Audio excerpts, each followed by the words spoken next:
საქართველოს სტატისტიკის ეროვნულმა სამსახურმა ხელოვნურ ინტელექტზე დაფუძნებული NA-ის კლასიფიკატორის ახალი საძიებო პორტალის პრეზენტაცია გამართა.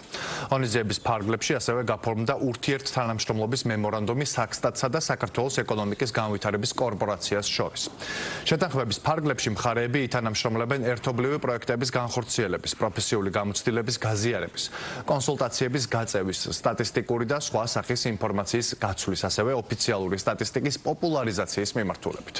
ხელოვნურ ინტელექტზე დაფუძნებული სისტემა აანალიზებს მომხმარებლის მიერ მიწოდებულ ინფორმაციას და საჭიროების შემთხვევაში დამატებით დამაზუსტებელ კითხვებს სვამს, რაც ეკონომიკური საქმიანობის შესაბამისი კოდის უფრო მაღალი სიზუსტით განსაზღვრას უზრუნველყოფს.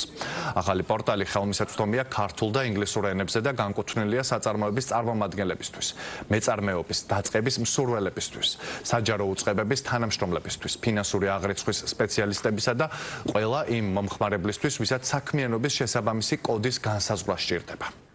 საზოგადოებას წარუდგინეთ რიგით 22 ინტერაქტიული პლატფორმა, ეკონომიკური საქმიანობის სახეების პორტალი, რომელიც დაფუძნებულია ხელოვნურ ინტელექტზე და მომხმარებელს აძლევს შესაძლებლობას მოახდინოს იმის იდენტიფიცირება, თუ რომელ ეკონომიკური საქმიანობის სახეს რომელი კლასიფიკატორის კოდი შეესაბამება. გავაფორმეთ მემორანდუმი საქსტატსა და ეკონომიკური განვითარების კორპორაციას შორის, რომლის ფარგლებშიც საქსტატი კორპორაციას უზრუნველყოფს თავისი საქმიანობისთვის საჭირო სხვადასხვა სახის დეტალური ინფორმაციით. კორპორაცია უკვე მრავალი წელია საკუთარ საქმიანობაში იყენებს ეკონომიკური საქმიანობის კლასიფიკატორს და აღნიშნული კლასიფიკატორის გაციფრულება და ხელოვნური ინტელექტის გამოყენებით მისი დამუშავება არის ძალიან მნიშვნელოვანი ჩვენი საქმიანობისთვის, რადგან ის გაუმარტივებს ჩვენ ბენეფიციარებს და პარტნიორებს იმას, რომ მათ მარტივად მოახდინონ იდენტიფიცირება, თუ რომელია